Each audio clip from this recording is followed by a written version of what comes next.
If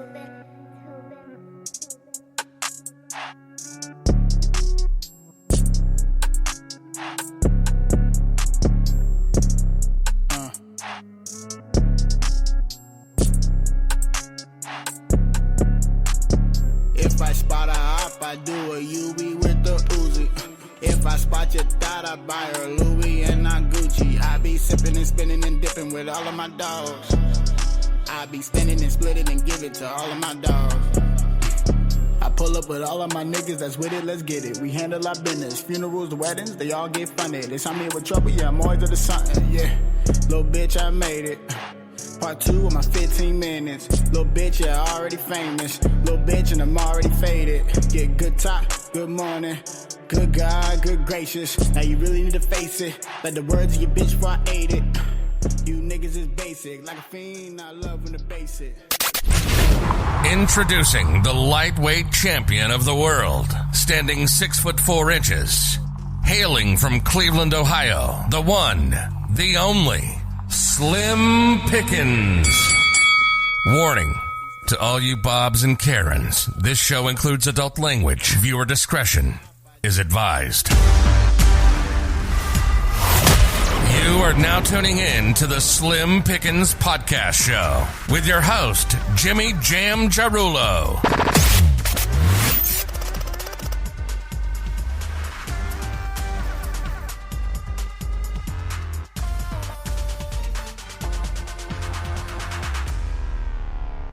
Welcome back, everybody, to another episode of Slim Pickens Podcast. I am your host, Jimmy Jarulo. Today, I'm excited to sit down with my guest, Papa Joe Aviance. Welcome, Papa Joe. Hey, Jimmy, how you doing? Thanks for having me, man. I'm doing great, man. Thank you. You're a busy guy, so I want people to understand that I'm very appreciative of getting to sit down with you today, because you truly are a busy man. You've got a lot on your plate, man. And I didn't mean to use that one. I didn't mean to use a lot on your plate. I mean, that's kind of funny. I did, considering what we'll be talking about.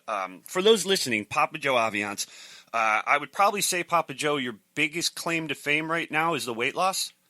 Yes. Okay. Yes. So for those listening, if you don't know who Papa Joe is, Papa Joe lost 250? 50.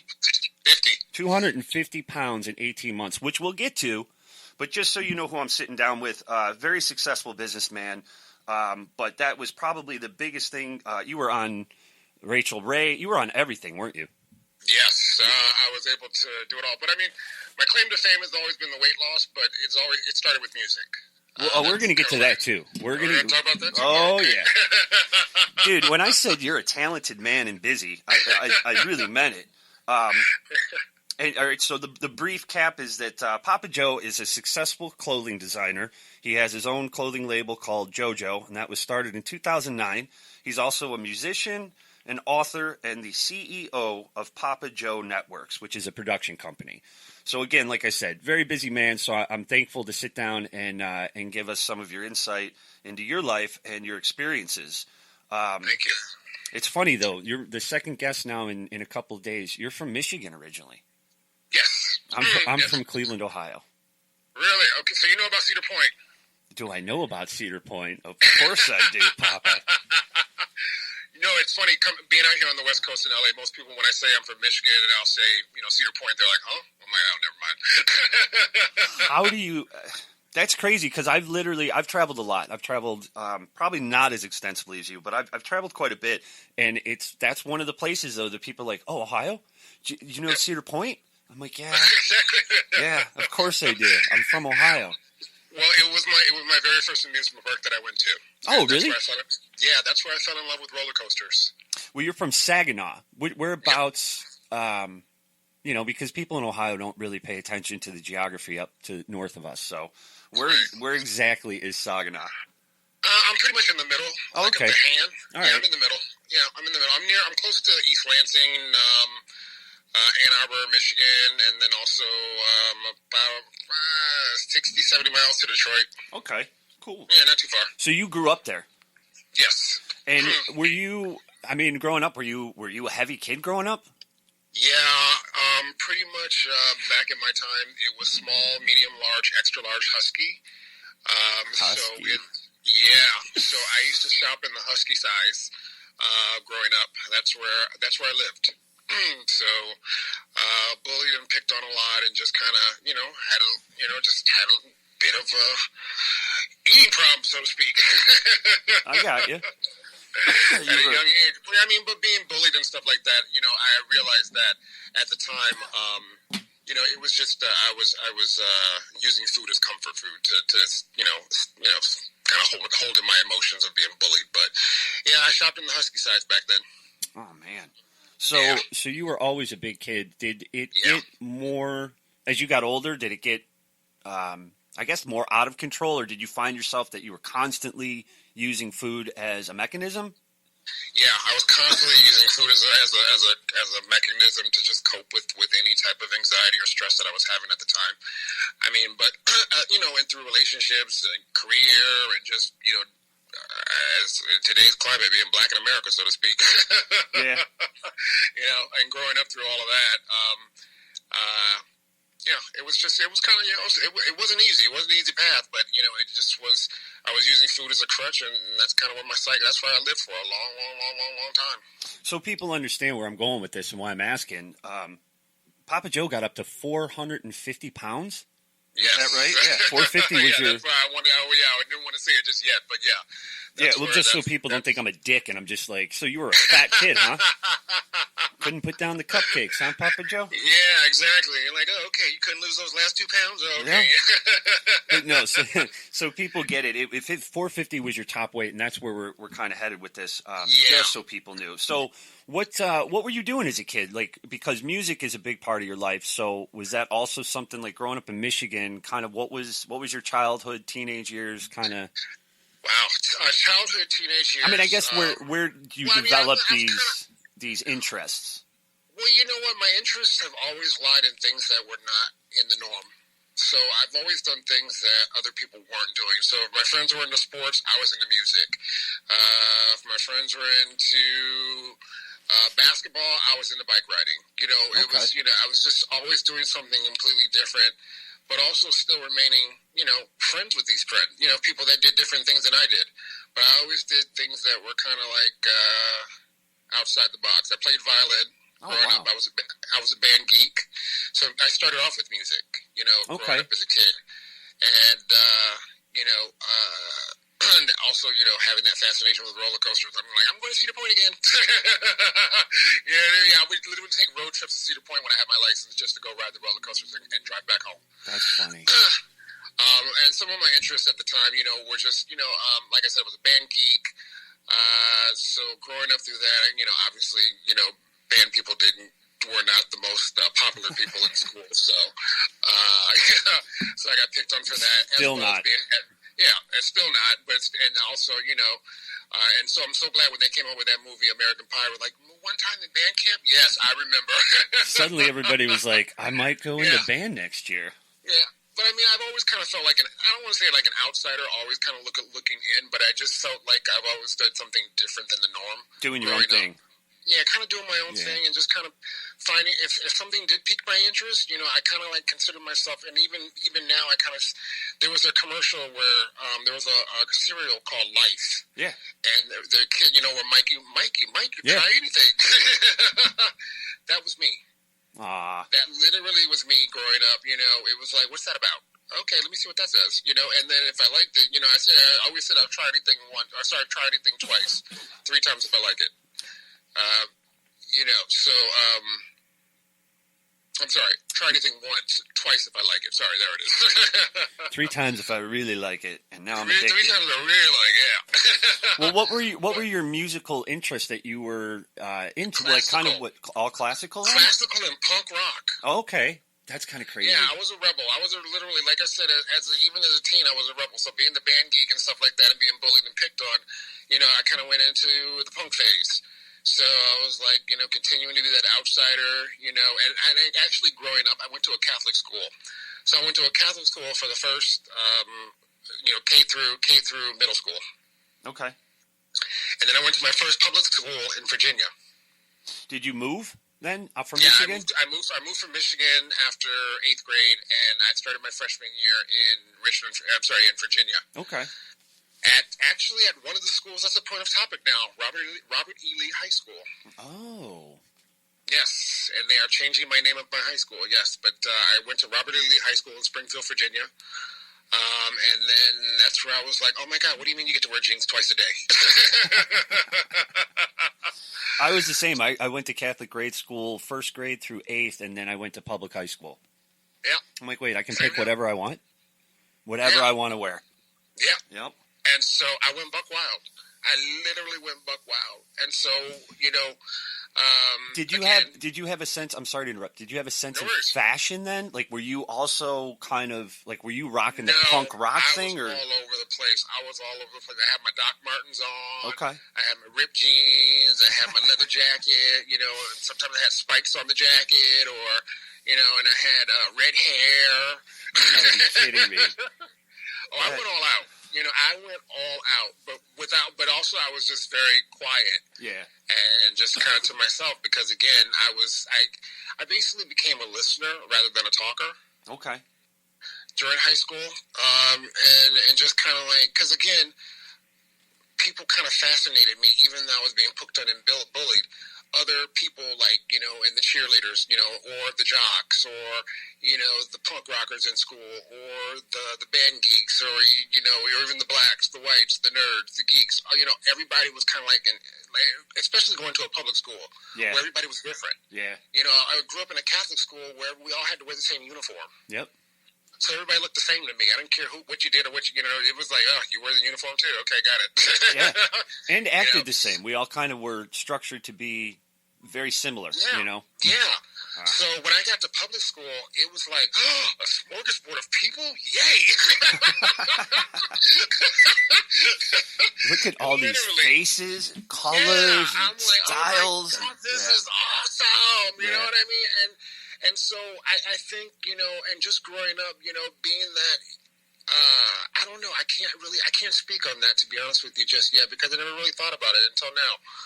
Well, growing up in the Midwest, I think is I loved it, and I'm happy I did. But you look back at it, especially when you've left and you've traveled like you have, you kind of see it for what it is. Like, it's really small, and there wasn't a lot of, I don't want to say diversity, because it's not really like, correct. It wasn't like it was made that way. It's just you end up growing up where you're like, there's not a lot of different stuff right here.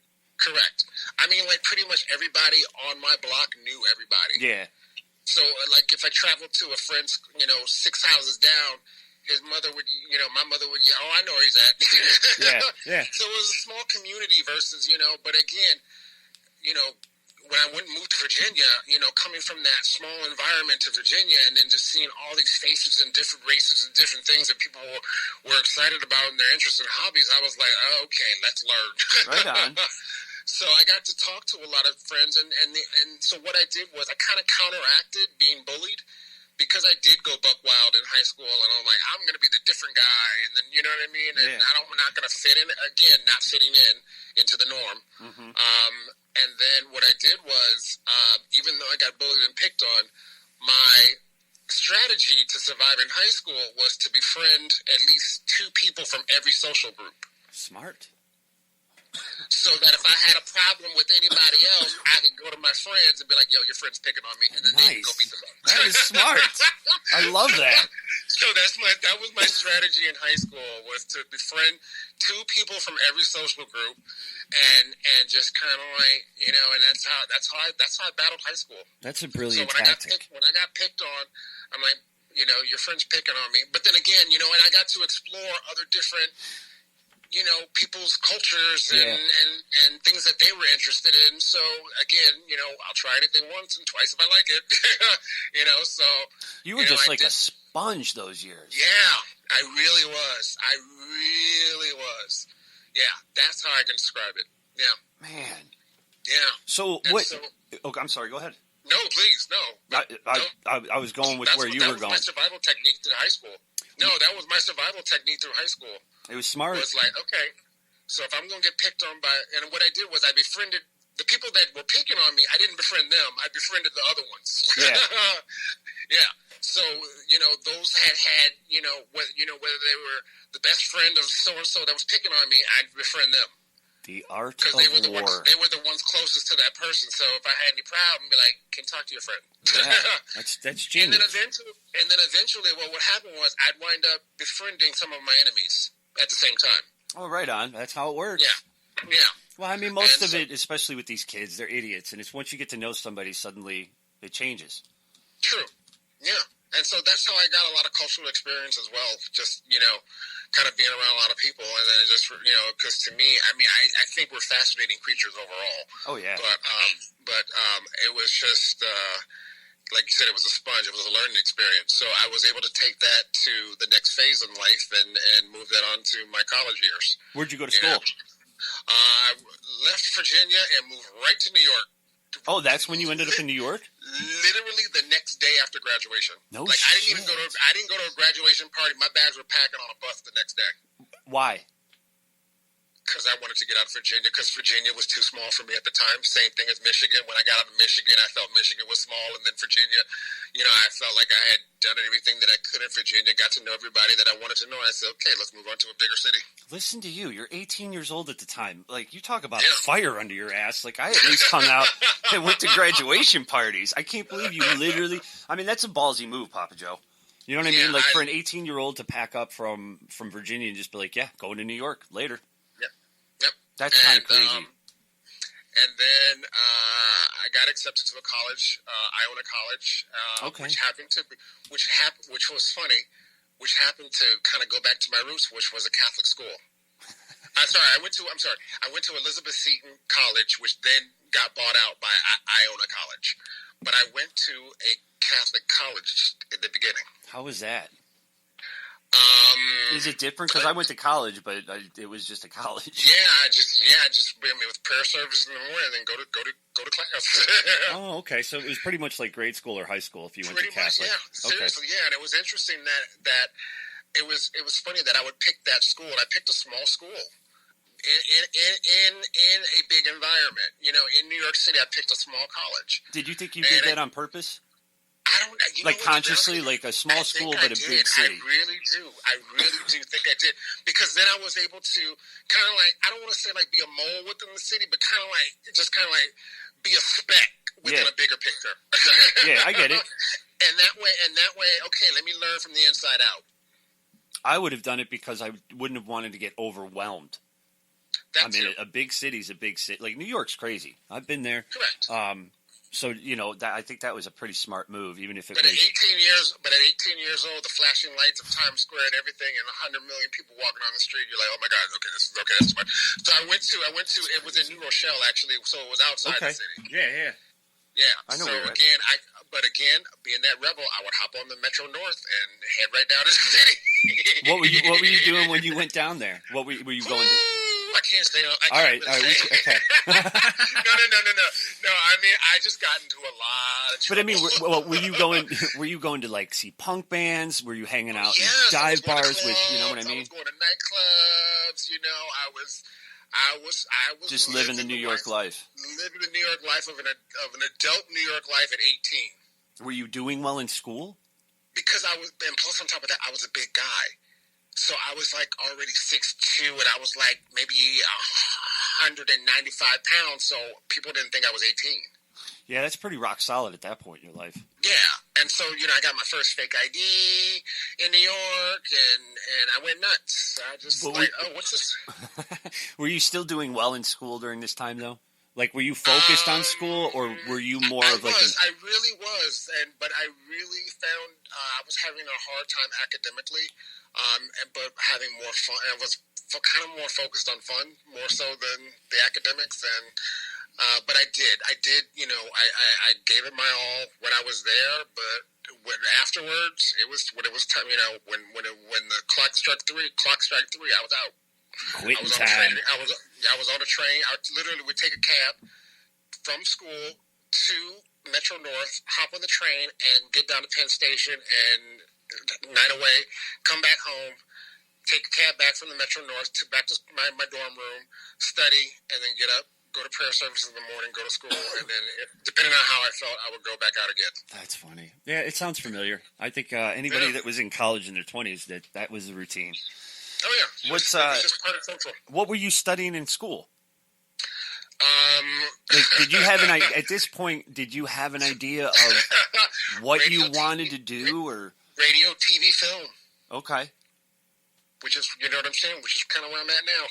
but that was something that you wanted to do back then. Yeah, it was still. I mean, music faded away at the time because obviously I wasn't in a band. So I found a new hobby, which was communications, and being in communications with radio, TV, film. Wanted to be behind the camera again, seeing how people operated, seeing how people think, and was able to put something visual and entertaining on the screen. Wow, that's cool. Yeah, so that's what my focus was at the time. I was really passionate about that. In addition to the nightlife of New York City, and then 2 years into college. I said, you know what? I kind of want to experience the world more so than school. Okay.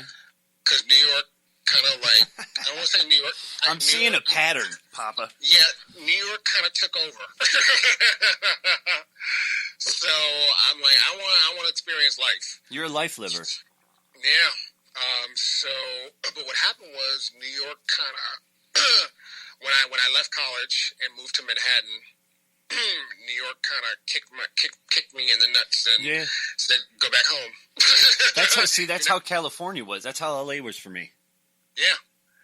Oh, you were in LA where I'm at now. Yeah. We're about, like, I was in Manhattan Beach. We moved out there after college, and I lived in Manhattan Beach for just over a year. Well, wait till I get to that story. Woo.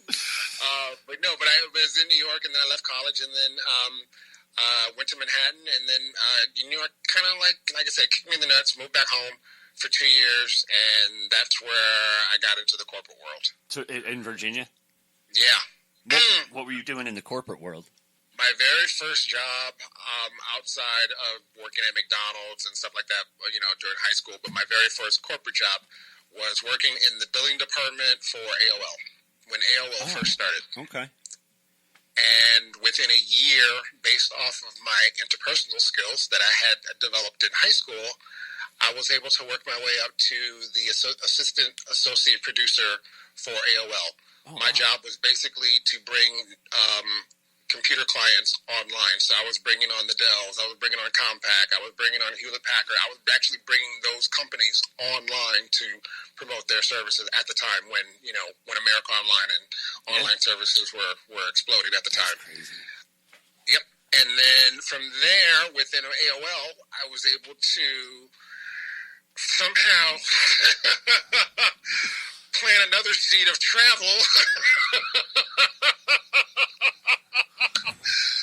My passion for traveling and getting to experience people and cultures, I wound up traveling with Steve Case, the president at the time, and I basically was the trade show person that got up on stage and talked about AOL at trade shows. So at the same time, so basically I became a business development manager and a trade show person and the assistant producer. So basically what they would do was, basically I had a three-part job. They would send me to a trade show, let me get up there, be a ham, go, at AOL, you can check your mail. You've got mail. And the thing will go, and I would do the demonstrations at the trade shows. And then sometimes Steve Case would come there and do a presentation, and I would be his driver while he gave his presentation, while he gave his PowerPoint presentation to 1,000 people during the seminars. And then what I would do was, since those computing companies were at these trade shows, I would go meet with their business development managers there, and that's how I was able to bring them online. And then once I got back home, I was able to talk to their technical people, bring them online, get their product up and running, get them online, and then I was off to the next trade show. Man. So for literally, out of the 4 years that I worked there, I traveled 49 weeks out of 52. Just hotel living. Did you go out of the country, or is it just all over here? All over okay. I mean, the world. I meant the world. Okay, wait a minute. Here we go. Okay, wait a minute. Okay, you ready for the next step? Because literally everything has just been a ripple effect. So it's funny that you even say that. So I traveled to 50 states at the time. And then that kind of got boring. Again, I'm noticing the pattern. So So, being that I saw an ad for an international trade show company. Oh. And so, since I was doing trade shows at the time, I thought it was a perfect fit. So, and I was doing the business development at the time, bringing on these companies. So, I became a business development sales manager for an international trade show company. Who I started in Washington, D.C., and basically my job was to bring North American clients over to the emerging markets to do their shows, depending on whether it was oil and gas, mining, fashion, whatever the trade show was, whatever the events they were holding. My job was to bring North American clients to these emerging markets. Started off in D.C., and then they said, "Would you like to go to Rio?" Huh. And I'm like, "Huh?" We want you to live in Rio for about a year. Oh. Because we're doing 6 trade shows there, and we want you to bring all the North American clients over to Rio. I mean, if somebody has to go down, I guess so. So I'm like, are you kidding me? Okay. That is awesome. So, I mean, again, my passion even though I was passionate about travel and people and just seeing different things, it was really the focus of the career at the time, and I was focused on that, but I was still getting the, how can I say, I was still getting the cravings of the desires of what I wanted. Do you know what I'm saying? Yeah, I was just going to ask. So you're successful, obviously, in terms of financially, when you're looking at things, you're like, I'm pretty successful. I'm sure you were making good money. You're traveling. Were you, how do I say it? Were you happy though? You know what I mean? Like, is that what you were saying right there? And that's kind of like throughout all of this, I was still miserable. For whatever reason, and I still don't know. I mean, I was doing a good job. I got to live in Rio for a year. I got to live in Hamburg for a year. I got to live in London, Paris, Rome. Because I worked with this company for about 6 years. So, I got to travel the world and live in various countries and pay my bills overseas. I was still paying for an apartment in D.C. that I didn't, because they could send me home the next day, and then I had nowhere to go. Yeah. So I had to pay for an apartment and all that stuff in D.C. that I was never living in. That's crazy. But at the time, I was miserable because I was, focused on the career, and you're not doing music. You're not. There's no outlet, right? Yeah, I wasn't really. I was doing the career stuff more so than the production stuff that I was learning in college and the passion music stuff projects. Those passion projects. And so I let the corporate world take over and made a bunch of money, ton of money, and still unhappy and miserable. And I think that's what it was, because my passions really were for what I'm doing now and being successful at what I'm doing now versus what I was doing then. And I just kind of was in that cycle. And then I got, once I finished the working for the corporate America overseas, I came back to America, went back to New York, and started working on Wall Street. Damn. So who are you? You have the life I want. What? So I started working on Wall Street, and I worked for small organizations and worked my way up. That was my motto. I never wanted to work in a bigger company, because that's one of the reasons why I left AOL, because it came too big, and I'm like, okay, I'm a number now, not a person. Bye. And so every company that I went to, I've always started with smaller companies, and once they got to a point where I was able to make them bigger or help them grow, and then I wasn't needed anymore, and the responsibilities obviously kept growing and the titles kept getting bigger, but I was like, you know what, I still wasn't happy, and that's what, again, wasn't making me happy. I wasn't living those passion projects. I was being successful and getting a brand new title, getting more money, or this, that, and the other, but I wasn't spending it. And I had a ton of money in the bank. I never spent it, because I was just like living this, kind of carefree, what was it? Carefree kind of, I don't even know what. Well, it sounds like you didn't have time to spend it. No, I really didn't. So, now, physically, are you getting bigger through all this? Yes. Okay. Day by day. Are you noticing, or is it just one of those things like? I noticed it every time I went to a big and tall store to have to get a bigger size. And that would make me feel self-conscious about myself and feel bad about myself and head right to whatever convenience store, fast food, joint place, whatever, and shout out. What was your thing? Did you have a specific, like... What wasn't my thing? I mean, got to the obviously, point where everything is when you get to be that big. In the end, before I decided to make the lifestyle change, I was eating 7,000 calories a day. Damn. So, yeah, but Did you have a specific snack that you were just like, it was always sweets, anything? Sweets is my kryptonite. Sweets is my kryptonite. Sweets is my kryptonite. But I mean, it was, it was my lifestyle. It was going out with clients, eating here, fancy restaurants here, this, that, and the other, making deals, this, that, and the other, not really having time for myself and the passion projects that I really wanted to be involved in. I was always, I don't want to say working for the man, but I was always, I was focused on the career and making that money.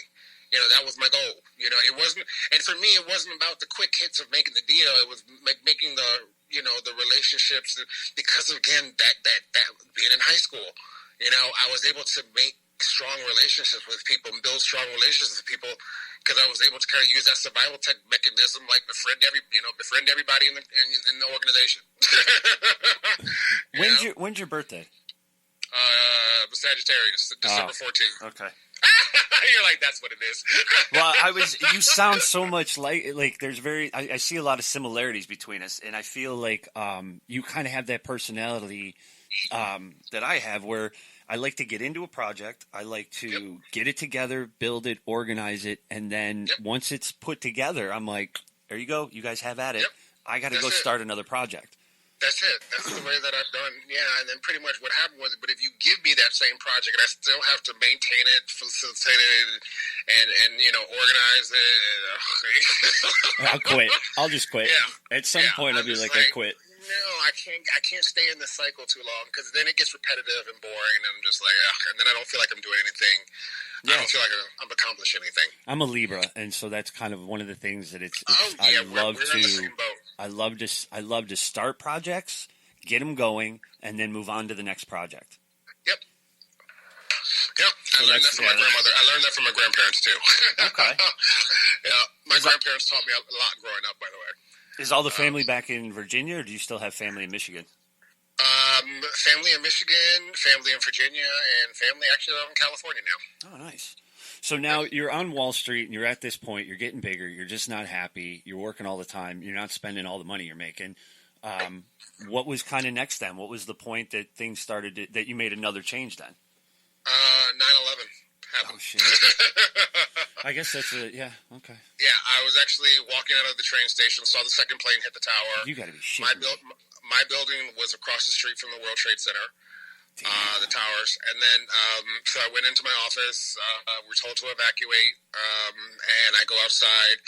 I'm seeing, death, people jumping from the towers, all the smoke. I'm covered in ash. And then the police officer telling us we've got to run to 14th Street within the next 20 minutes and get the hell about, move north, because the buildings were coming down. And so for the debris and everybody, they had to clear the area so that they could let the towers tumble. And then all that ash that spread through the cities, we all got ash again. But it was a very humbling experience, and that's one of the things. That's one of the defining moments that made me change and move out to LA. Basically, two suitcases and a dream. Because after that moment, I went to 10 funerals. Because I knew 10 people in the towers, and then jobs were really hard to come by at the time because they weren't giving me what I was worth. So they would offer me, $25,000 less. I'm like, nope. Yeah. Yeah. I mean, again, these were smaller companies that I was looking for because I know I could get in, but they weren't paying. They knew other salespeople were out there looking for work too. But they were just lowballing everybody. Yeah. To save money. And I was like, okay, I can't survive off of this, nor do I want to do this. And again, I think I was a little bit older, so I didn't want to have to restart the cycle of going through a small company and having to work my way up and, just putting in that particular part of work that I had to do just to be successful within a company. Yeah. So, I kept having these dreams of the Walk of Fame. Literally, I would have these dreams of walking, and I'd only been to California twice. Really? And, yeah. And Where had you been, and how old? I family vacation to the Grand Canyon. We drove from the Grand Canyon to L.A. When I was that was 17 before I graduated, right before I graduated, and then I came out for a business trip for a trade show. So literally, the only thing I saw when I came out to California for the trade show was the hotel, the convention, and then whatever restaurants I went to, and then did a couple tourist things and was back on a plane back somewhere else. Oh, wow. Yeah. So I kept having these dreams of Walk of Fame, not really knowing about it, not really knowing, the culture, the environment, or what I was getting myself into, the city at all. But something said go. And I said, okay, I'm out. So 2 suitcases of dream, moved out to L.A. And then I said, I'm not going to do the corporate world anymore, and literally started working at, in the book that I wrote, there's a horror story that I have about my welcome to LA. Everybody's got one that's moved out there, I think. No, baby, no. As you can see, of the life experience that I've ever had. Well, I mean, there's different degrees, Papa Joe, of like your story. Everybody's got one, but I know, some have better. Nothing can compare to this one, though. I became homeless on day 2. How? What? Well, I don't want to give anything away with the, go read the book. Go buy the book and read the book. That's it. I became homeless on day 2, and I'll leave it at that. How the fuck do you become homeless on day 2? That's rhetorical. I can share this part. The person that the friend that I was going to move in with, I didn't know the transit system. I didn't know where I was. I literally was picked up the night before at 10 o'clock at night. Was told, see that mountain there? That's north. Behind us is Mexico. To the left of us is the ocean, and to the right of us is New York. And that's literally that was what I got. And then when I spent the night, got on the bus train. Had to make my way over to Santa Monica, not knowing the transit system at all whatsoever, but I figured it out. Went to a job interview that I had secured back in New York before moving. Got the job on the spot. One of my other talents that I have. Yeah, no problem getting hired. No, I'm usually good at getting the job like right off the bat. Right? Like you don't have to call me a week later. I usually like, can you sign this? Or can you start on Monday? So I got the job, and then when I got back to the apartment, my badge was literally sitting on a suitcase, and my friend said, "I can't do this," and slammed the door in my face. That's fucked up. Yep. So became homeless on day 2. Man, I tell people, LA's no joke. Yep. It's a rough city at first. Yep, it really is. So it ate me up, but I said it wasn't going to spit me out like New York did. Right on. At the time when New York kicked me in the nuts and went back home, I said, okay, I'm not going to, I don't care if I'm homeless or not. I'm going to survive this. So being those leadership skills and life skills and just wanting to fight life and be tough, I said, I'm going to plow through it and power through it. And I did. That's awesome. And I've been here ever since. And again, and then I was working at a video store. And I've done odd jobs and stuff like that. Again, I did not want to go back to the corporate world because I said, you know what? Yeah. That's not what my passion is. I've got to find my passion. So I started acting. Again, being in the communication world and being behind the camera, I also know what it was like to be in front of the camera. So I started, acting and doing little auditions here and, and started developing acting skills and being in front of the camera, even though I really wanted to be behind the camera. Really? Why did you do acting then? Because I just felt it was a way to get into production and stuff like that. Because I had no skills. Put me in a business suit, I could do fine in a production studio. But if you say, okay, can you be a PA or can you edit this or can you shoot that? It's been years. It's been since my college years since I touched the camera. Got you. Yeah, so I don't know, and then, and so I never had that experience, so I said, okay, let me do acting, and then that way, if I can get in that way, again, using those survival skills that I had, if I can get in that way as an actor, then maybe I can get behind as a production person and figure out how to be this person. But again, that being an actor taught me the business of the entertainment business in Hollywood. So how was your experience with acting? Ooh, good and bad. Let me put it this way. I've been on and off the casting couch. I don't even know where to go with that one. I've been propositioned to be on the casting couch, but I've been off of it a lot. That's usually why you find certain people aren't quite as big as they should be. Exactly. Exactly. One of my horror stories that I did not share in the book was actually I was propositioned that if I wanted to do something, I had to do something if I wanted the role. And I said, well, I don't want the role that bad. And I was fired the next day. Me too. Oh, man. That's, we could do a whole show on those things. Okay. We'll save that for another time, though. Okay, but I mean, we're going to have to talk again. We're going to talk again. oh, Yeah, we will. You're always but, welcome, my friend. But yeah, but is that why? So, like, did that kind of veer you out of acting, or at some point where you're like, "Fuck this"? And again, that's why I said, let me focus on my little odd jobs that I was working. I was working security at a Laugh Factory, being a big guy. Oh, okay. And being a big guy again. I was also being pigeonholed as an actor into thug. Gangster, pimp, I was never the happy-go-lucky dad. I was up here doing AOL trade shows and making people smile and happy, but now I got to be mean and be thuggish. Yeah. In the acting world, and that's where I was pigeonholed at. So once I get bored, I'm like, okay, I'm done with this. I got tired of being pigeonholed. So I was working at a video store, and this producer walked in named Eddie Amador. And being that I had been in the nightlife in New York and all that stuff, because I experienced the whole nightlife experience and drugs and all that stuff like that, I knew who he was, but he didn't know who I was. I was just a fan, a fanatic club goer. Yeah. So he was like, "Dude, I love your voice. I think it would be great for dance music." And since again, that was where I came from. That world, the club world, being in New York and having the corporate life, living the double life at the time. I knew what he was talking about. And then it was music. So I was intrigued. So that was the first time music got reintroduced to you, or kind of came back around. Yep. Oh wow. Yep. Literally, a producer said, "I would love to record your voice." How old are you now? At that point, I was 32. Damn. He goes, "You have a great voice for house music, for dance music, and I would love for you to record your voice." And I'm like, "Okay, cool." Yeah. So Sure. So I go to a studio, record a song. He sends it to a label. I get signed in 10 minutes. That's crazy. Who are you? This is ridiculous. Yeah, I get signed in 10 minutes to a label.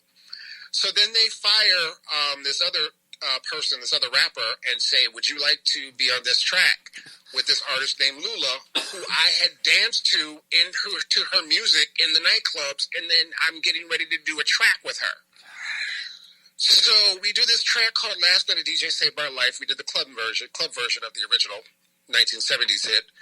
But my very first single comes out, and the label calls me 2 weeks in and says, "We have a surprise for you. Number one, we want you to be the next Biggie Smalls for house music. That's where we want to put you." Okay. Do you notice two things that were just said right there? Yeah. We want to make you the Biggie Smalls for house music. Again, being pigeonholed. And we want to make the Biggie Smalls for house music. And then the next surprise was, it's going to be on Billboard. I said, wait a minute. So you want me to be the next Biggie Smalls for house music, and my very first single that I've ever recorded in my entire life is now going to be on Billboard. At 32 years old. Yep. I said, you got to be shitting me. None of this sounds real. Literally, that is how music came back into my life. And that made it to number 6 on the Billboard, right?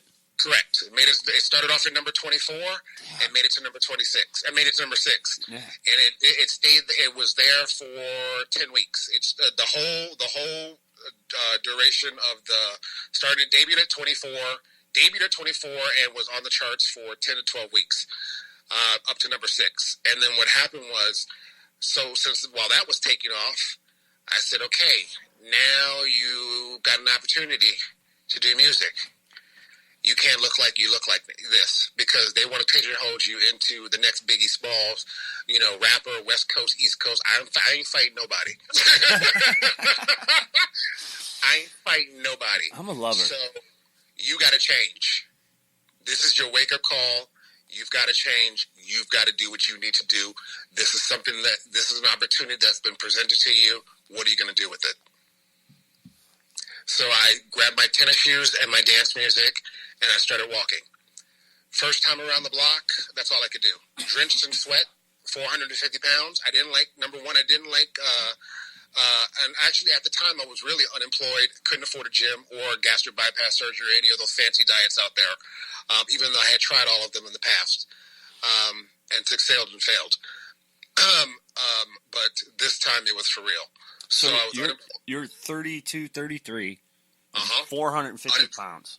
Unemployed. 6'2", unemployed, and just over.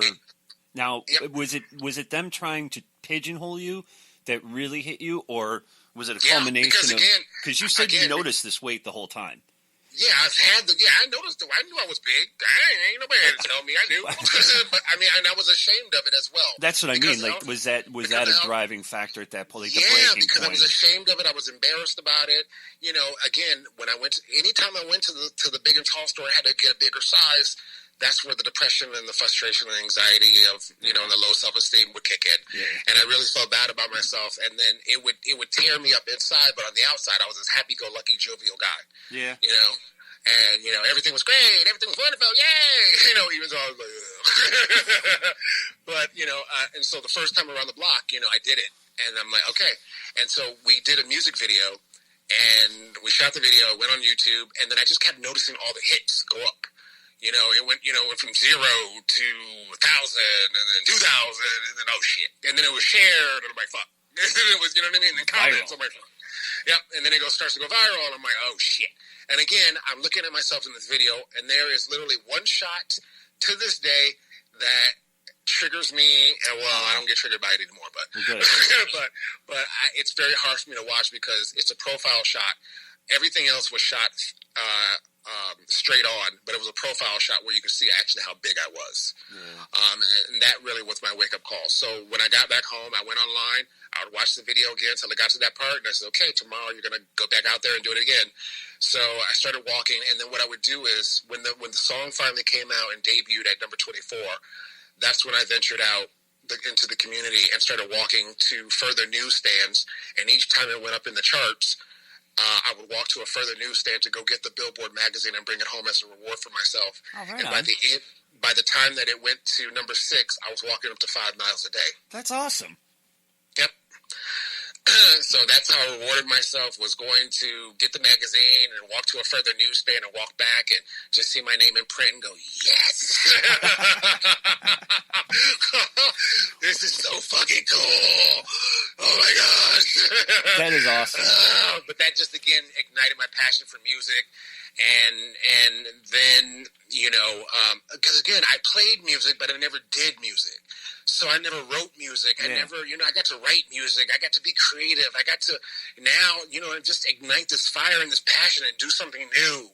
Did they have somebody that was teaching you? Like, how were you figuring this stuff out? Like, because obviously you just went in and recorded your voice the very first time. Like, here, say this, sing it this way.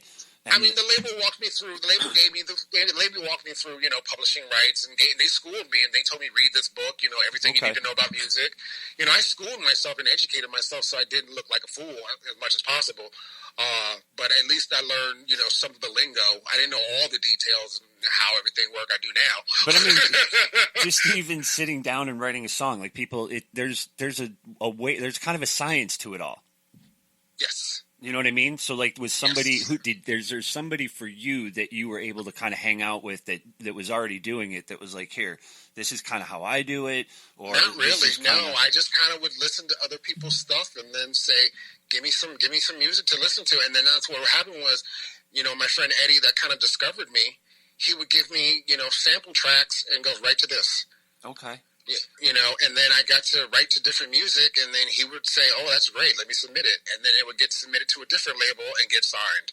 I mean, I wound up, during a 2-year period, I wound up getting signed to 7 different labels. All for singles? Yeah, as independent, and some EPs and some singles, and some compilation albums, but I wound up getting signed. Your life is ridiculous. There's people listening that are like, screw this guy, man. I've been doing this 30 years, and I still haven't gotten signed by a single fucking label. But I have these connections now, so if anybody wants to hit me up, let me know. And the drive. Like, that's the other thing. The drive. And just an incredible mentality for somebody that went through what you went through in terms of like being bullied and picked on. You obviously, and you were honest about, you probably didn't have the best self-esteem the whole time throughout it, but you just kept plugging like I'm going to go to this, and I'm going to get this, and I'm going to do this, and I'm going to do that. Like, that's awesome. Like, to the world, my weight was a problem, and to me, emotionally, it was, but again, it was almost like it flipped. You know what I mean? As far as my mental strength and determination, it was like nothing stopped you. It didn't matter. It didn't matter about the way because I was so determined. So, go ahead. No, please. You started walking, and at this point, when you start walking, like, did you have a diet in mind? And nope. When I use the word diet, nutritional background whatsoever. I literally went to the fridge the day I started walking. I had a nervous breakdown. I did the 1 block, was sweating, and I was crying because I was upset with myself. The fact that I could only walk around the block. I could only do 1 block, and I was, like, drenched.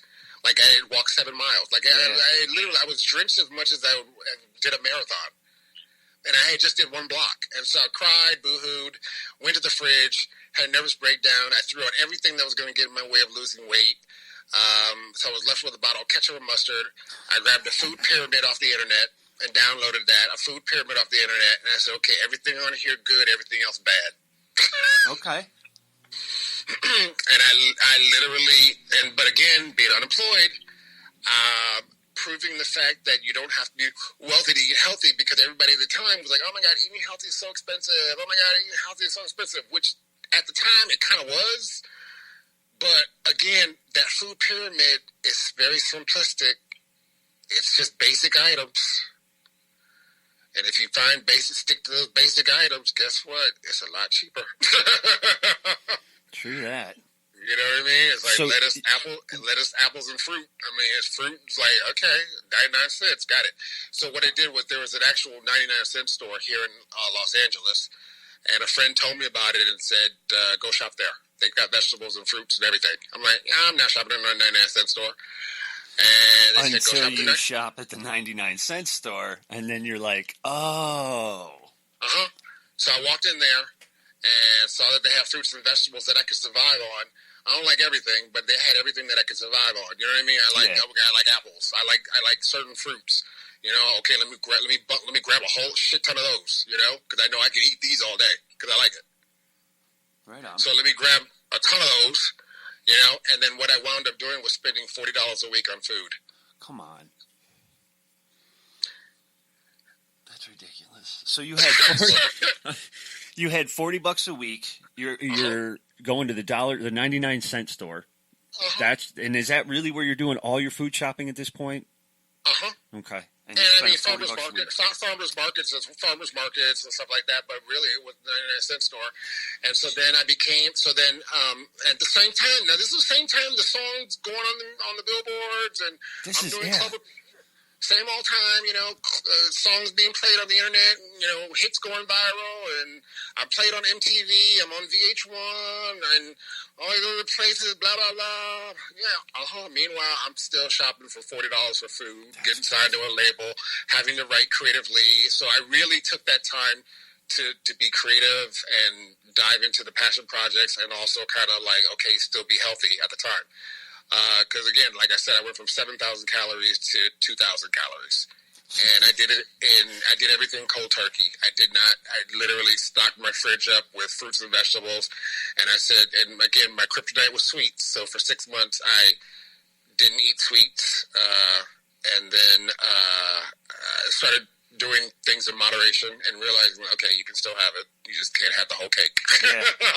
Because my late night binge sessions would consist of 2 Big Mac meals, a whole chocolate cake or cheesecake, depending on my mood, a family size bag of Doritos. Now, this is in addition to the 3 other meals that I ate throughout the day. This is the late night snack. This is the late night snack. 2 Big Mac meals, large size, a whole chocolate cake or cheesecake, depending on how I felt, a family-sized bag of Doritos, and then I would wash it down with 2 Diet Cokes because I was trying to be thin. Damn. And then I would get up the next morning and go to McDonald's, have breakfast, or, and then go get a couple of meals there, and then I'd go right to work, whether I was working, at the Laugh Factory or the video store or wherever I was working at the time. But yeah, throughout all that time and still doing all that, because I unemployed after the video store job, and I started getting signed to the label and making a little bit of money off of that, I was able to quit the video store. So that's how I kind of survived on that. But I really, again, wasn't making a ton of money, living off unemployment, and kind of considered music as a part-time job. And so it wasn't so successful. Wound up going to the dollar store. My story hits on the news. 99 store picks it up, and then I become their brand ambassador. I became their Jared for Subway. Except not with the creepy shit, right, Papa Joe? Exactly. Okay, good. So I became the 99-cent brand store ambassador. How did they pick up the story? What was the process of losing the weight? How much to them pick up that story? When the first day is the lap around the block, and you have the breakdown. But now that the songs went to number 6 and the success of the song is over, now I'm walking up to 5 miles a day. And how much weight? How many months and how much weight are we at around? 18 months. 18 months it took me to lose the weight. Is that when they picked up the story? Yeah. So it was when you dropped the 250 pounds.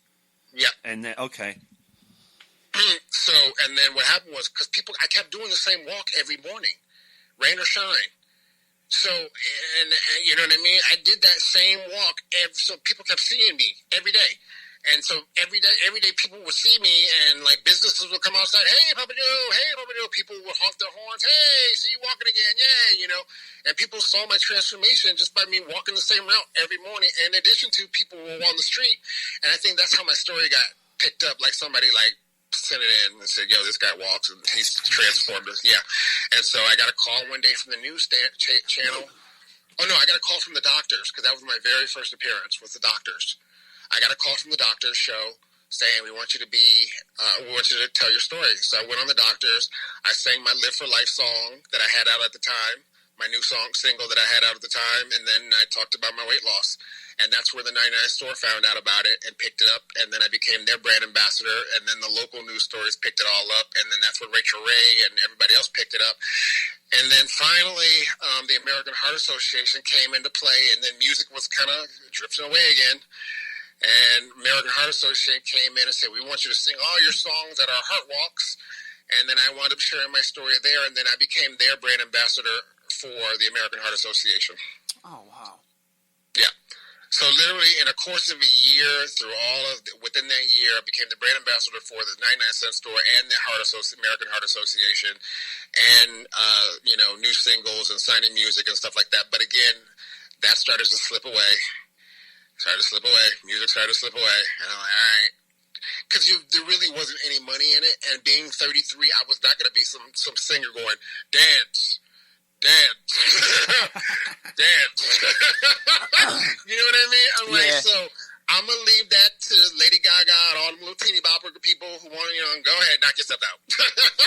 There's kind of an age limit on that one where you turn it over. It's like TikTok. You're like, I'm a little too old for that.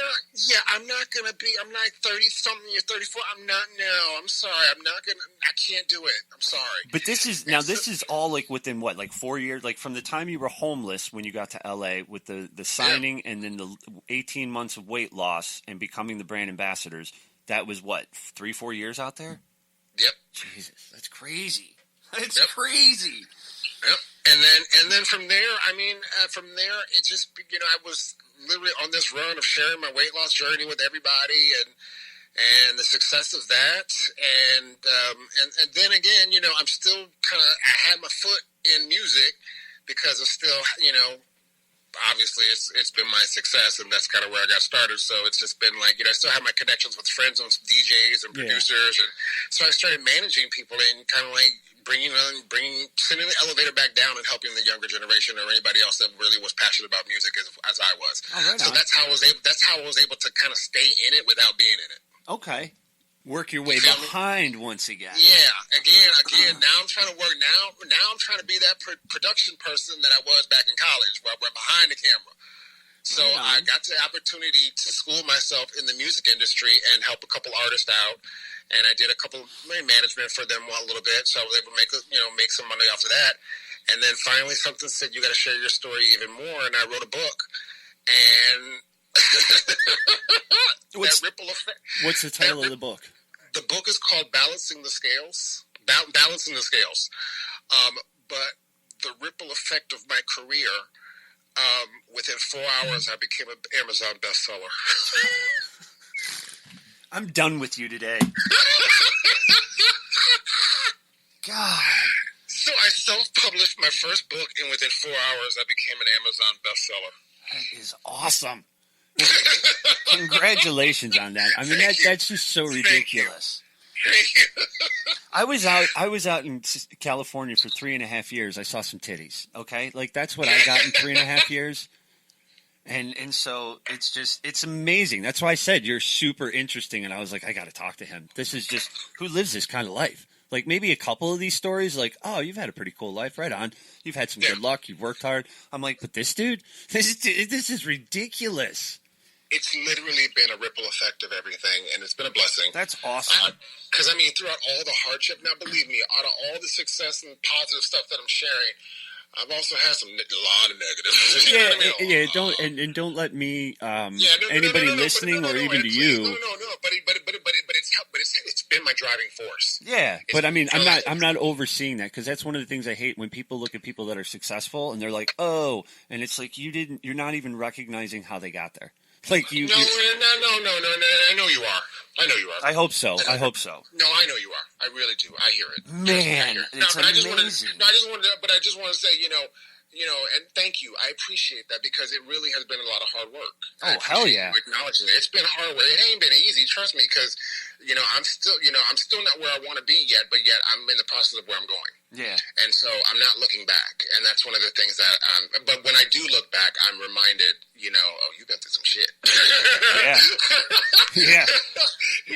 Like, out of all the success but again, they've all been building blocks to the next thing that I've been doing. Do you know what I mean? And it's and that's what keeps me going is because I realize that I don't, I celebrate they're all little victories to where I want to be. I never wanted to be an author.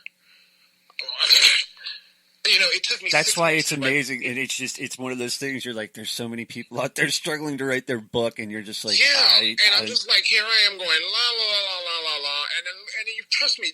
I'm scared of my own determination sometimes because it's like, really, I get an email back from Amazon. Here's your gold sticker. You became an Amazon bestseller in four different categories. In 4 hours. I'm like, you got to be shitting me. Am I magic? What is the deal? That's what, you know what I'm saying? And that's kind of the emotional state of where I was. It's like, okay, am I just the lucky guy or I think it's a testament. or am I just one of those fighters that gets down and gets back up, but really gets back up? Yeah, I think it's a testament to your positivity throughout your life. Like that's one of the things that throughout your struggle and through the bullying and the picked on and just your own abuse to yourself mentally with it all, like you've always stayed positive and put positive into the world. So I think for anybody that's read your story or listens to this or hears your story or even just meets you and has a conversation, that positivity, I believe is what comes back. Like it's fucking ridiculous the things how you've been able to succeed so quickly when you have decided to do something. But at the same time, I feel like, well, that's what happens when you're a positive person, despite what you may be going through or your situation in life. When you're constantly putting positive out there and just trying to be nice to people, that's kind of the shit that happens to you, man. That's it. And I've never been really in a hurry to be successful because I've always, again, I think it goes back to you haven't chased the money. You've made the money, but you haven't. To me, it doesn't sound like you've chased the money. No. And that, I think, is a huge difference. I've chased the purpose more so than the money. Yeah. And I think that's also why you've been successful with things quickly. Yeah, and I don't know. I think that's what it is. I've always chased the purpose more than the money, and because I find more value in that than I do with the money. I agree totally. And actually, something you just really triggered something for me. I used to tell my sales associates, it's not about getting the quick deals. It's about getting the relationships, building the relationships. Because I used to work for the stock market. You know, everybody was like, you know, people would make people sign on their deathbeds. Here, sign your will over. You know what I mean? And those are the kind of deals. Those are kind of. I mean, I was making some, what was it? Wolf on Wall Street. Yeah. I was making those kind of deals where people were signing their life away on a deathbed. But again, you know what I'm saying? But I was telling my sales associates, build a relationship. Don't even worry about, you know, because people would get on the phone. Oh, fuck you, get off the phone. You know, you're not ready to sell. Fuck you. You know, and hang up. Dude, build a relationship with that person. I believe that. I believe that. And then you not only do you have a connection, but you've got they'll appreciate you more, and you'll get more success because then they'll turn you on to other people. And longevity. You know? Thank you. So I've always been like that, and even through this, you know. And again, it's in chasing the purpose versus the money. I just find the value in learning, and you know, if I'm going to dive into something, okay, let me learn about it. Yeah. And that's even one of the things I tell people, even in the business aspect. If you're going for a job interview, learn about the company you're getting ready to go interview for. You know, ask questions. You know, just be prepared. Be engaged. Don't walk into McDonald's and be like, I want to be a cook. Yeah. I saw the For Wanted sign out there. You're hiring? Yeah. You know what I mean? What are you hiring for? Like, thank you. You know what I mean? You got to dive into it. So I think that's what I've done with everything that I've done. I've tried some things, and I'm like, oh, okay, you're pretty good at that. Okay, cool. You know, and then I'll learn more about it, and you know, and hopefully be successful at it. And if not, then I'll move on to something else. But you know, like I said, with being an author, and one of the reasons why I wrote the book was because I didn't want to have to for someone else to have to go through what I've went through, and to be able to share my journey and my story of what I've been through, and be like, hey, if I can leave some breadcrumbs behind, brother, That's awesome. Because I don't, and you know, I'm starting my second book now. What's this one about? If you can, I mean, again, I ask just because that's who I am. But if you can't, I get it. This one's going to be about. I mean, is it completely like the first one was about your journey? Different. Oh yeah. Okay. This one's completely different. Is this fiction or nonfiction? It's fiction. Or is it fiction but really nonfiction? It's a story. It's a continuation of where you're going to leave off from this book. Okay, cool. And when do you think that one will be out for people? I'm actually working on that now, but I'm on like chapter 2. Okay. But it's in the development stages. Again, it took me 6 months to write the other one. I'm only on month 3 on this one, but this one's a little slower because through quarantine and all that stuff like that, I really had time to dive in. But I really want to put the right message out there for, you know, so that it can last 10 years from now. Look, so I really want to. Anybody listening, I don't think is doubting right now that you'll have this book done before October, Christmas, or any kind. Yeah, like nobody's worried about that, Papa Joe. Yeah, but you know, again, I want to leave a trail behind because you know, I'm in my 40s now. But, you know, I want to be able to leave. You know, I don't want anybody. That's one of the reasons why I was so passionate about even working with the American Heart Association and doing, you know, their events and stuff like that, is because I really want to tell people that, you know, it's not about it's not about the weight that you lose. It's about the life that you gain. Right on. And you feel like you've gained a tremendous life from losing all this weight, correct? Oh, my gosh. I mean, it's like night and day. I mean, I literally, again, I love roller coasters. But there was at 450 pounds, I had gotten so big that I couldn't fit in the seat anymore. That's big. So I was willing to sacrifice something that I loved as a child to give up because my weight. I thought my weight was a life sentence. Were you trying to hit places? Have you been doing that these years? Just hitting like amusement parks over the years, wherever you go? I just went skydiving a month ago. Roller coaster. No. I just went fuck a roller coaster. Yeah. I'm under the weight restriction. I can go skydiving. Right on. So I was able to cross that off my bucket list. And because I went skydiving, and this has kind of been an interesting, kind of fun little passion thing that it was the one thing that I was most fearful of, and it turned out to be the most thing that I enjoyed. Oh, and wow. actually, it was so impactful on my life that I actually want to sign up to be a skydive instructor so that I'm able to help people overcome their fears. Yeah, I mean, why not? You've got time and what? And I don't want to jump out of a plane and go, wee! Add another thing to the list. But again, I'm doing things that now I never thought I could do. I went horseback riding, things that I was fearful of being heavy. I went parasailing. I've done the roller coaster thing. I did that first because I was able to fit in them, and then realized I'm like, hey, I need more adrenaline rush. You know what I mean? Yeah. And I'm like, okay, this is cool, but I'm like, now that I'm underneath the weight restriction of stuff that I couldn't do before, now let's go enjoy it. And that's what I've done. And sharing those experiences with people are now on their own journey, and just realizing. But the thing is, being overweight like that can be a crutch. Yeah. It can be a crutch, and it can just hinder some things that you're missing out in life. And keep it real. Like you said, you got too big for the seat. Like, yeah. I mean, so what are you gonna say? Oh, I hate roller coasters now. Yeah, you know what I mean. And then you want to bash roller coasters now, but again, you're not really taking yourself and looking yourself in the mirror and realizing the problem, and the problem was me. And for those again listening, it's really important that Papa Joe did this literally with no surgeries, no gym memberships, and no fad dieting. Like it was literally the 99-cent store on $40 a week. And so that was my other thing, that you just walked once a day. And is that the only exercise that you did during this journey to lose 250 pounds? At the time. But after the 18 months, again, but I did, what I did was, and to avoid like extra skin and all that stuff, I knew, again, you have to work your way from the inside out, just like you do in any corporation. So they would apply those business skills to my weight loss. And what I would do is, on my walks, I would do push-ups on the street. I would do push-ups on the sidewalk. I would do dips at a park bench.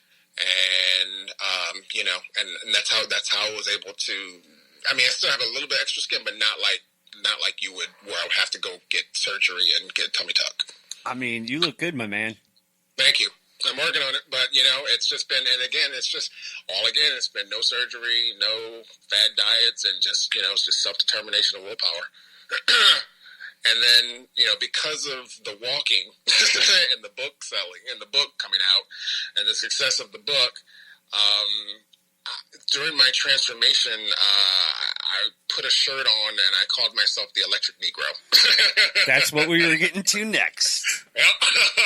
So during my transformation, I would wear this shirt. And everyone was like, oh my God, it's so cool. Oh my God, it's so cool. Oh my God, I want one. And I'm like, oh really? And so that's how I became a clothing designer. I got no words for you at this point.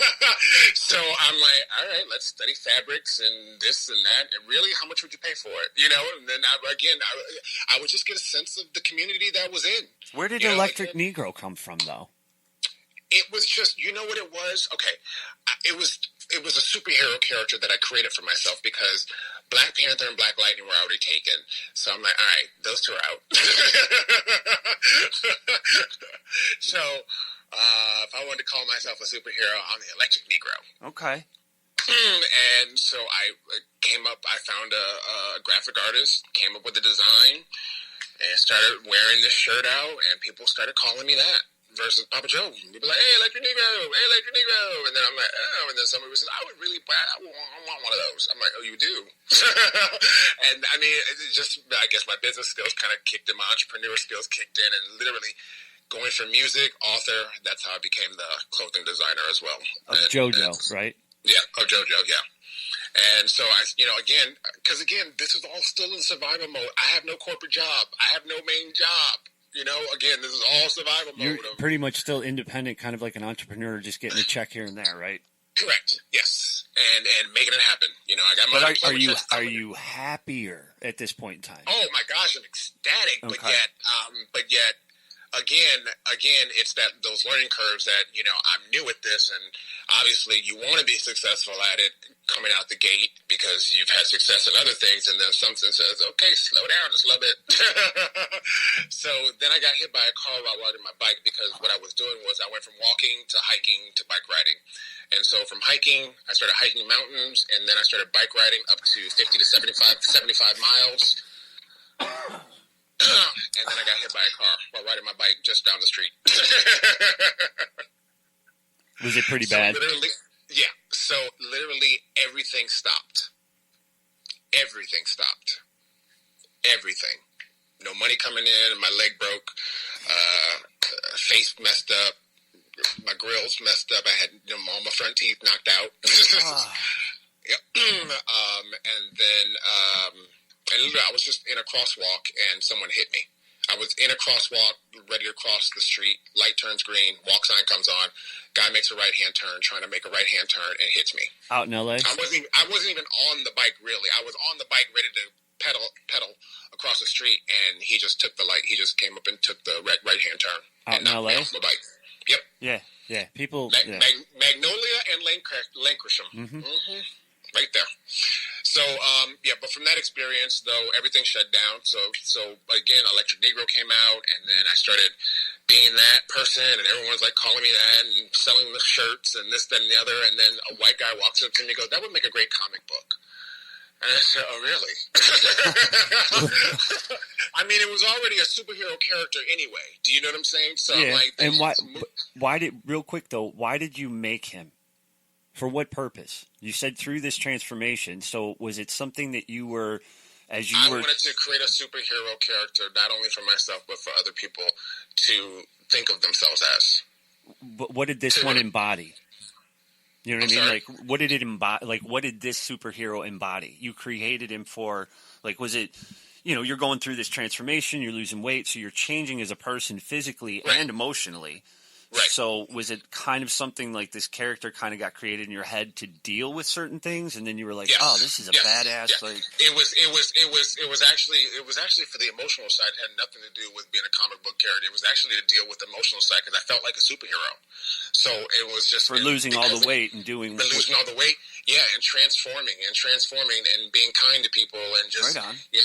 Yeah, and being that motivating person, just like, out there in the streets and telling my story and stuff like that. So I just kind of was like, I felt like a superhero. So I'm like, all right, let's create one. Gotcha. but it was a reminder for me, because what happens is, if you even look at the Electric Negro graphic design, or the design of the shirt, it's a silhouette. It's an image of a black character with an afro, but it's a silhouette. Yeah. And the reason why it's a silhouette is because I just wanted to remind myself, I'm in that picture. I'm in that silhouette. I'm that person. Right on. And once I was able to, you know what I mean? And I dig it. Just to stay motivated and positive, you know what I mean? And just like, and whether you think of Superman, Batman, whatever your favorite superheroes, but at the time, you just kind of I would look down and glance at this silhouette and be like, okay, just stay positive, stay like a superhero.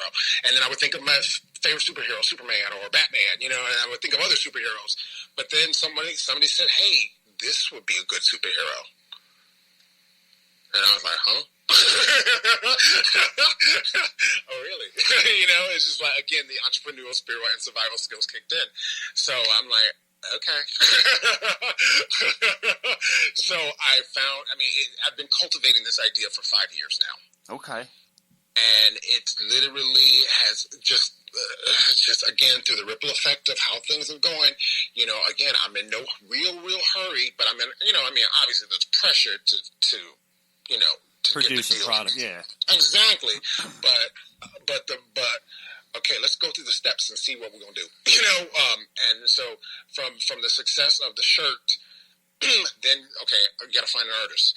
And I don't know anything about comic books. I don't know about the comic book world, so I go to Comic-Con. And I start studying comic books and studying, this and that and just the details of a comic book and what it entails and how many pages need to be written. Just started learning all the technical stuff of producing the project. And so finally I was able to find the right person now 5 years later, but 4 years later, because we've been together for a year.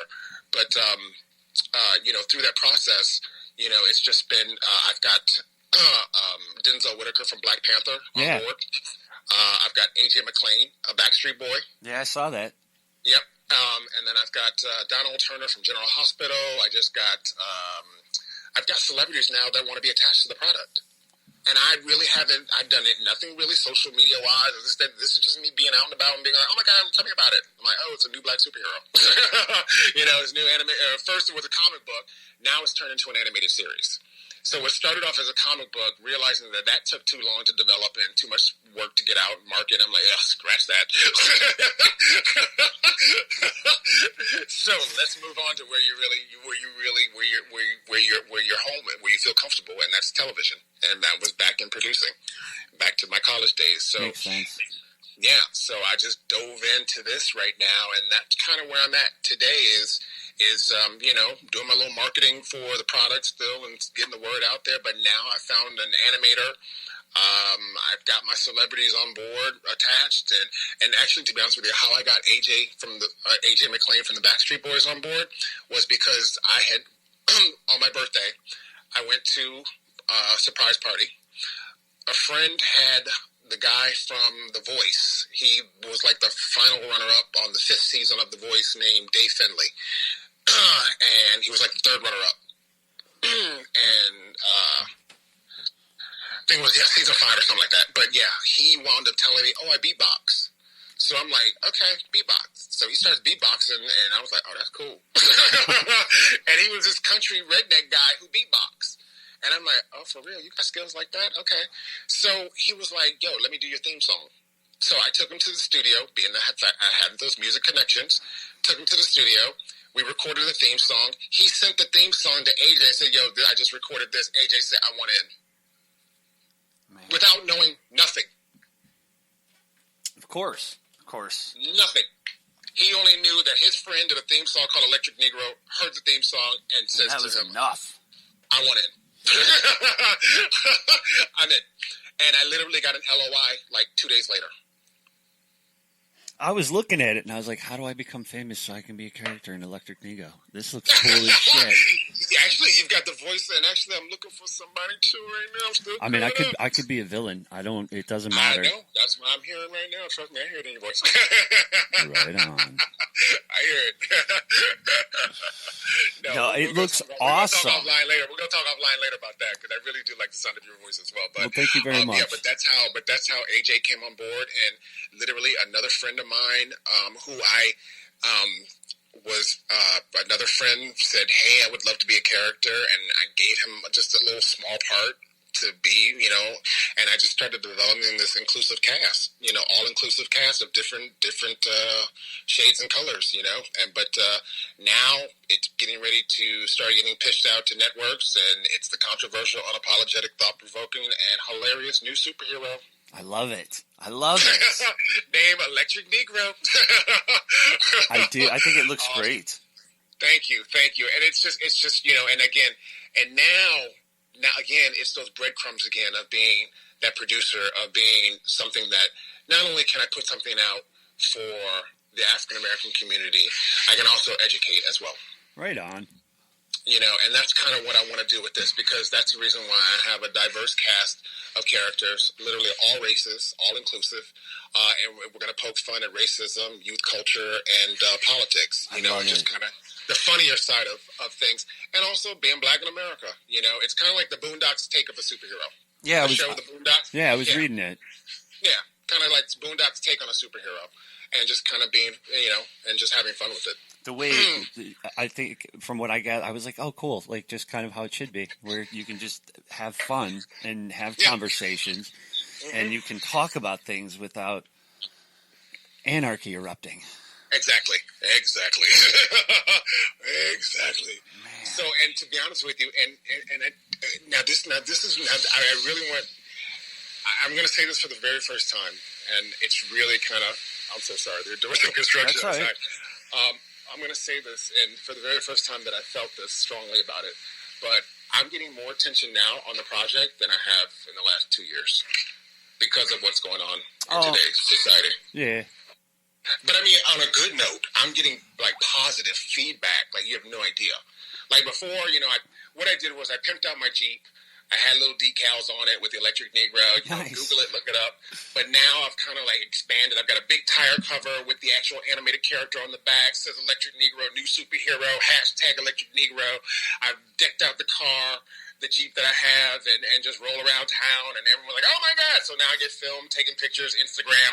That's awesome. And it's kind of, and it's grown from there. But it's just been like the the feedback that I've been getting from people now has just been phenomenal. Like I have like literally white people going, I want in. Or like I actually had a guy pull up to me at a stoplight, roll down his window, go, what network is it on? Yeah. Well, it's a great name. It's one of those things where you're like, I mean, anything electric, you know what I mean? Yeah. Like anything that's well, electric. You know what? You're And like, on top of that, I wanted to put a positive spin on it. Again, like I said, Black Lightning and Black Panther are already taken as far as, you know, that as far as the ethnicity, we know what you are. So I wanted to change it up a little bit and be a little provocative. You nailed it. You nailed it. I wanted to change it up a little bit and be a little provocative, and that way, now you know. And then when you see that there's an all-inclusive casting board, guess what? We're gonna have fun. We're gonna talk about some serious issues, but we're gonna have fun with it. You can't say that name without smiling. Like I don't know what it is, but I say it, and I'm just like, I'm in a good mood. Like, what is this dude going to do? Let's go find out. I went to a couple protests, and I had the shirt on, and a white guy goes, "That's my favorite shirt of the parade. I mean, of the protest." Well, and if for the listeners, you go see the logo, and if you see, you just get it. Like you understand, like it's a positive message. Well, you can go to electricnegro.com. That's where everything is. Well, that was the other one I was going to say is where can they go to find any of this stuff? Electricnegro.com. They can see the concept video that I have online. They can read about the cast and characters there. There's actually some free merchandise giveaway that I'm doing. They can sign up for the free merchandise and kind of tune in. But I'm starting the pitching phases of it. I'm really, really excited about it now because, again, now the eyeballs are on. Yeah.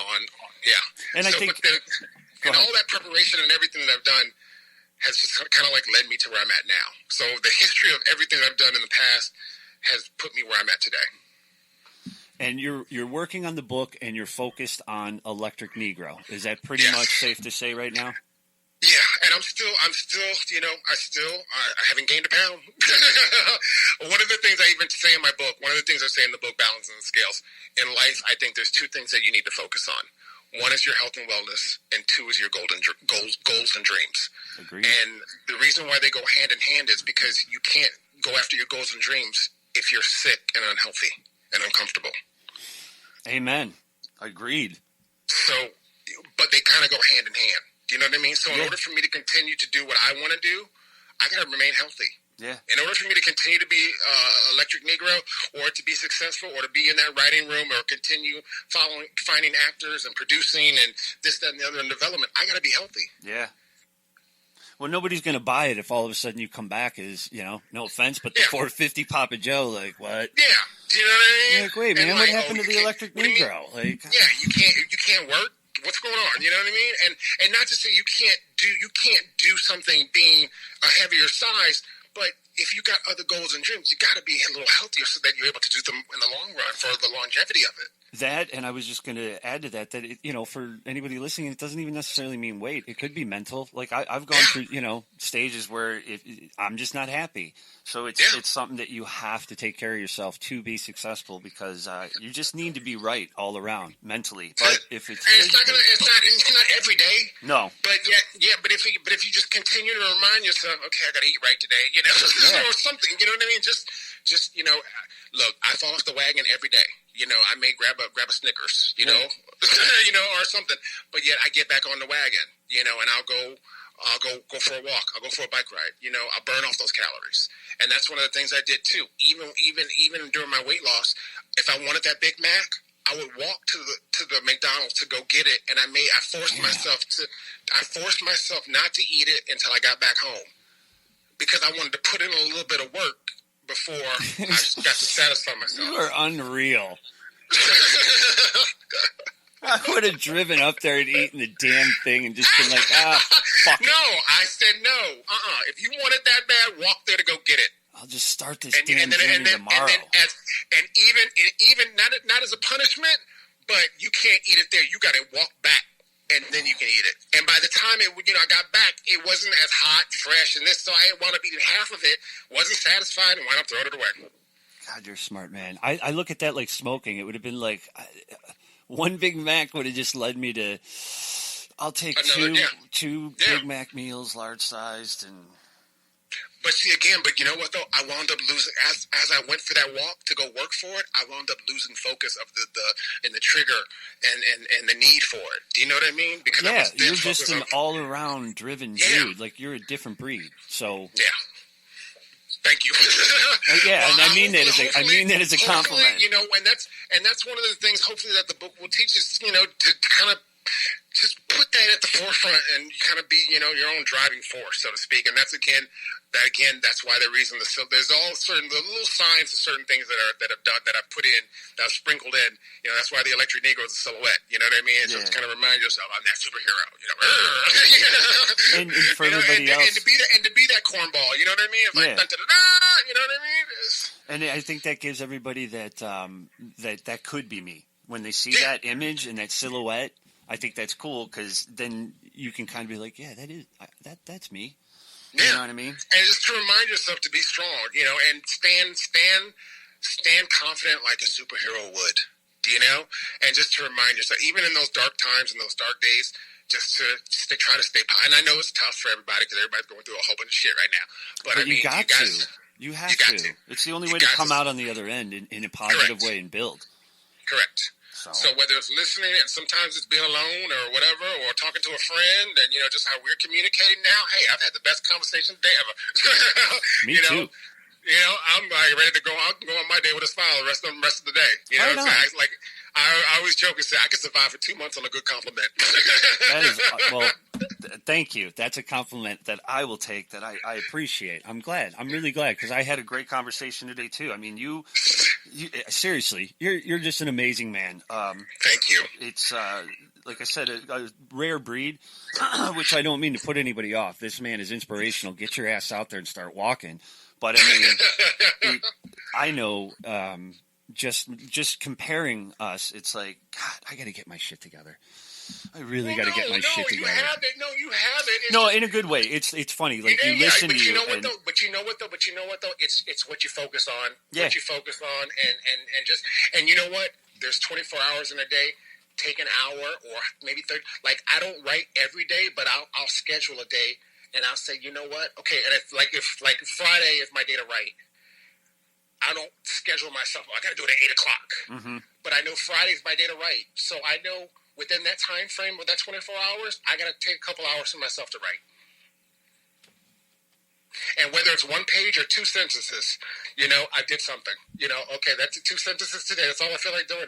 Well, that's good for people to hear, though, because if you do look at you or you listen to this, it's just, like I said, you kind of check yourself and go, shit, I could probably do a little bit more in my life. Yeah. You know what I mean? You can't, but you just got to figure out and prioritize it and fit it in. Not everything's going to get fit in on the same day, but at least, you know, put a checklist for yourself. One of the things I do now, I write a list of things the night before that I need to take care of the next day, even if it's going to the store to go get meat, you know, or go to the store to go. I write a list down so that not to say that I don't forget, but it's just, you know, just a little list check off this, that, and the other, you know, just to kind of just make sure I get it all done.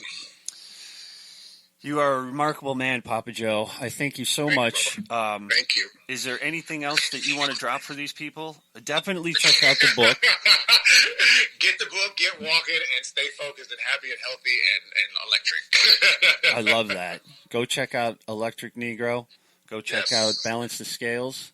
And just check out Papa Joe in general. What's your IG? IG is The Electric Negro or at Papa Joe Aviance, and that's Aviance, and it's Papa Joe, P-A-P-A, Joe, obviously, J-O-E, but Papa Joe Aviance, or at the Electric Negro on IG. If you guys on Facebook, if they want to reach out on Facebook, it's the Papa Joe Aviance on Facebook, and then it's Electric Negro. It's the opposite. So the is gotcha. Flipped them on both, but yeah. But right on. Yeah. Yeah, reach out if you need some inspiration or want some. Please go check out Papa Joe's pages and his stories.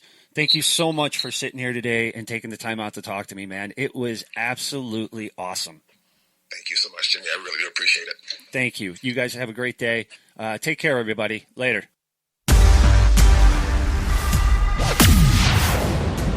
We gotta go. But don't forget to like us and follow us on Instagram and Twitter at Slim Pickens Podcast.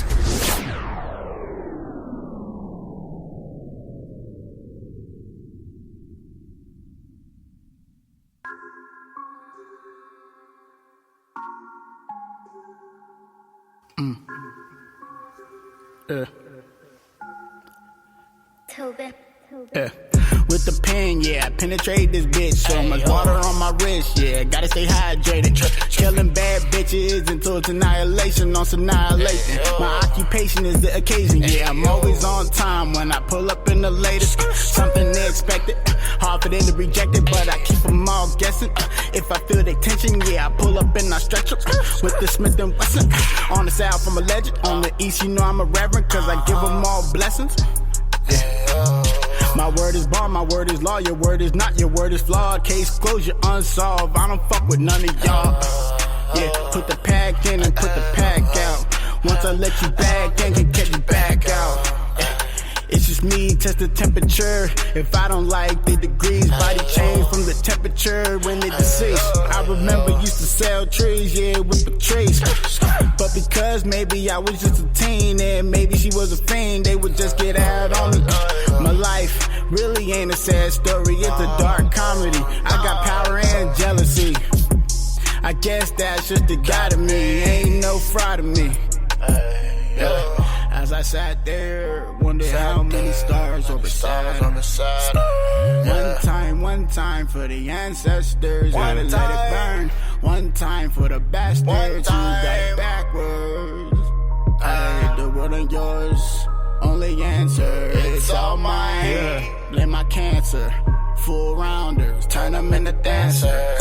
One time for the bad bitches with credit, yeah. Feel like Magneto pulled her in with my magnetic, yeah. She ate the dick like a hot bag of Cheetos. My white girl getting thick like a Mexi burrito, yeah. They might give you money down, make you equal, yeah. Guns kill niggas, but hoes is more lethal, yeah. If you wanna book the God facts to Allen's, if you wanna hit the label, then hitting subscribers. If she saying she a freak, let me witness her talent. Baby, I'm not trying to victimize you.